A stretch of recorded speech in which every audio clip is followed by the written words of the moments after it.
কপোতাক্ষের ঘাটে আজ রাতে চাঁদের আলো বড় অদ্ভুত।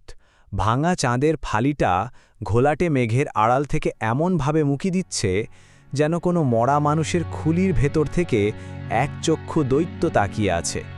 নদীর জলের ছলছল শব্দের সাথে বাঁশঝাড়ের শিরশিরানি মিশে এক ধরনের ভৌতিক ঐকতান তৈরি হয়েছে। কিন্তু রহিম জেলের নাকে যে গন্ধটা এসে ধাক্কা মারছে তা এই সব কিছুকে ছাপিয়ে যাচ্ছে। পচা মাংস আর তীব্র গোলাপ জলের এক অসহ্য মিশেল। গন্ধটা বাতাসে ভাসছে না, বরং ভারী বাতাসের স্তর হয়ে নদীর জলের উপর স্থির হয়ে আছে। বুকটা হঠাৎ হিম হয়ে গেল রহিমের। এমন কনকনে শীতের রাতেও কপালে বিন্দু বিন্দু ঘাম জমতে শুরু করেছে। তার মনে হলো ঝোপের আড়াল থেকে কেউ তাকে দেখছে। কোনো জানোয়ার নয়, বাঘ বা শেয়াল নয়, কারণ ওসব চাউনির সাথে তার পরিচয় আছে। কিন্তু এ চাউনি তেমন নয়। এ চাউনিতে শিকারকে নিয়ে খেলা করার আদিম উল্লাস।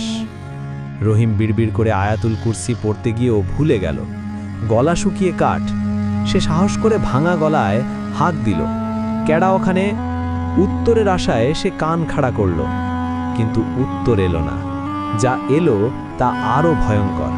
একেবারে তার কানের কাছে জলের ভেতর থেকে কেউ যেন ফিস ফিস করে বলল, রহিম।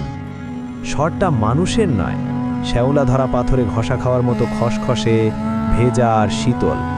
রহিম চমকে পেছন ফিরতেই দেখল কিচ্ছু নেই, কেবল অন্ধকার জল টলমল করছে। ভয়ে তার হাত পা অবশ হয়ে আসছিল। জাল গোটাতে গিয়ে হাত কাঁপছে। ঠিক তখনই সে জিনিসটাকে দেখল।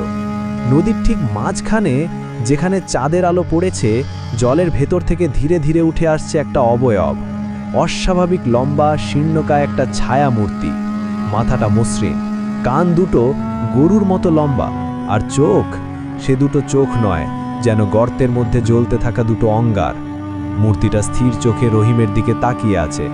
তার সরু ঠোঁট দুটো ফাঁক হলো। সেই খসখসে গলায় আবার বলল, এই ঘাট আমার, এই জল আমার, তুই এখানে কেন? রহিমের আর এক মুহূর্ত দাঁড়ানোর সাহস হলো না।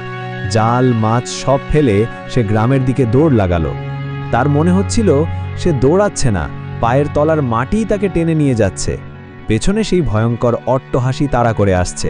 সে হাসি মানুষের নয়, যেন হাজারটা শুকনো পাতা একসাথে মড়মড় করে ছিঁড়ে যাচ্ছে। গ্রামের সীমানায় এসে যখন সে হুমড়ি খেড়ে পড়ল, তখন শেষবারের মতো পেছনে তাকানোর সাহস করেছিল। দেখেছিল সেই জিনটা ঝুঁকে পড়ে রহিমের ফেলে যাওয়া জালটা শুকছে। পরমায় এসে যেন কোনো শিকারী তার শিকারের গন্ধ গায়ে মাখছে। এরপর 3 দিন রহিম ধুম জ্বরে বেহুশ ছিল। জ্ঞান ফেরার পর থেকে সে শুধু একটা কথাই বলতো, ও আমার গন্ধ চিনে ফেলেছে, ও আমারে ছাড়বে না।